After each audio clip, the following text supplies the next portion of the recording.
એ રાખીએ કે ખાડીપુર ન આવે અને લોકો બરબાદ ન થાય, કોઈ વાંક વગર લોકોનું સર્વસ્વ લૂંટાઈ ના જાય, કારણ કે સહાયના નામે તો મજાક જ કરવામાં આવતી હોય છે। અને એટલા માટે હવે આશા એ રાખીએ કે આ વખતે ઈમાનદારીથી કામ થાય, મનમાં રામ વસાવીને કામ થાય। પણ અત્યારે ચોમાસું છે, જો કે વરસાદે ગુજરાતમાં વિરામ લીધો છે, પણ એ પહેલા ભયાનક વરસાદ વરસ્યો છે, જળાશયો છલોછલ કરી દીધા છે, મેં આપને બતાવ્યું। પણ એમ છતાં પણ નવાઈની વાત એ છે કે ગુજરાતમાં પાણીના પોકારો ઉઠે છે। ગઈકાલે અમદાવાદમાંથી પાણીનો પોકાર ઉઠ્યો હતો અને આજે વડોદરામાંથી પાણીનો પોકાર ઉઠ્યો છે।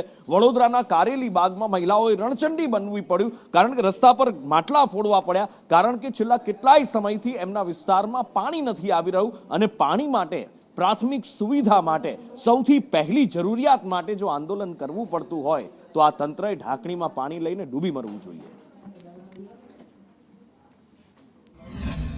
16 દિવસ એ લોકો પાણી માટે વલખા મારી રહ્યા છે। કોર્પોરેશન સાંભળી જ નથી રહી, બધા એકબીજાની પર ઢોળે છે। છેલ્લા કેટલા દિવસથી અમે લોકો કમ્પ્લેન કરી રહ્યા છે, પણ કોઈ સાંભળતું જ નથી, ઉડાવ જવાબ આપે છે। પાણી આપે તો એકદમ લો પ્રેશરમાં અને આખા દિવસનું 20 જ મિનિટ પાણી આપે છે, એટલે એના સ્થાનિકોને બહુ જ મુશ્કેલી પડી રહી છે।